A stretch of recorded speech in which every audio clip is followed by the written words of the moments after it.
هاي، ازيكم عاملين ايه؟ رب تكونوا كويسين. في فيديو النهارده هقولك عن تكايه صغيره جدا تعمليها وانتي بتاخدي شاور او انتي بتاخدي الدش بتاعك، هتخلي لك شعرك مترطب لوقت اطول والفتره اطول بحاجه صغيره جدا واوريدي موجوده عندك في منتجاتك. فمش هطول عليكم، يلا بينا مع بعض نبدا الفيديو.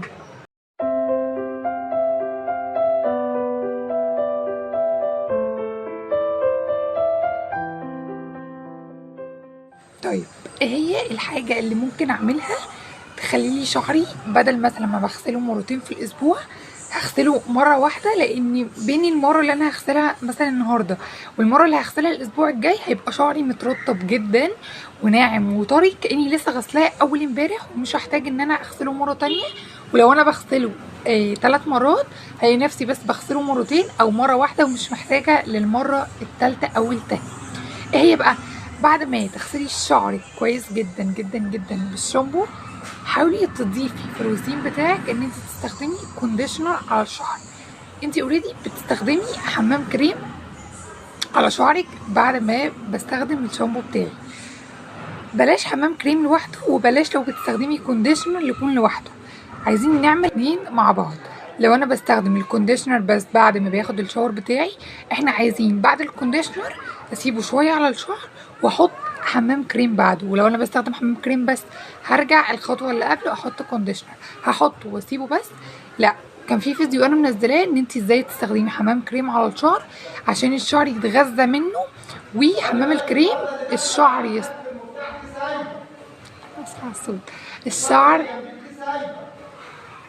الشعر يستفيد بيه بأطول فترة ممكنة.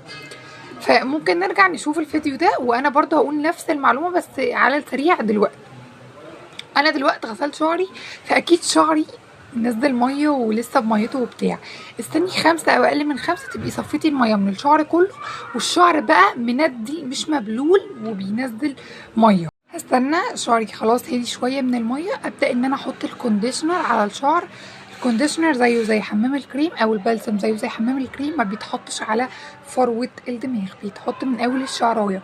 ممكن ابدا احطه من اول هنا، ممكن ابدا احطه من اول تحت. اهم حاجه ان انا ما اجيبش هنا دي خالص ما فيهاش اي بلسم او حمام كريم.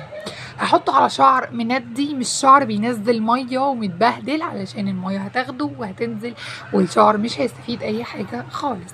فانا هحطه على شعر مندي، وحاولي على قد ما تقدري تسيبيه شويه، ممكن مثلا تسيبيه شويه ربعايه تلت ساعه بتاع.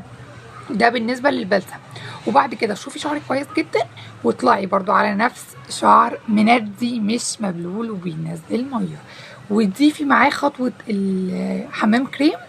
وحاولي على قد ما تقدري تسيبي حمام الكريم على الشعر، سيبيه على قد ما تقدري، وبعد كده اشطفيه وحطي الزيت او اي حاجه بعد كده حطيت بديل الزيت، بحط سيروم، بحط كريم للشعر، ايا كان اللي بتحطيه ايه حطيه بقى على الشعر. وتفرجي على ترطيب شعرك بقيه الاسبوع او بقيه الفتره اللي انا خلاص انا غسلت شعري النهارده مثلا وهغسله اخر الاسبوع او الاسبوع الجاي. اتفرجي بقى على الفتره دي كلها شعرك مترطب ازاي.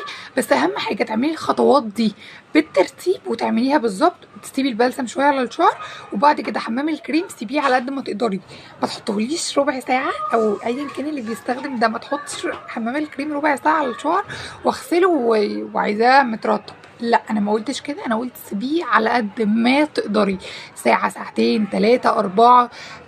لو هتسيبيه وقت قصير مثلا ساعه ولا حاجه، فيستحسن ان انت تبقي مغطيه شعرك بكيس باشارب باور كاب اي حاجه.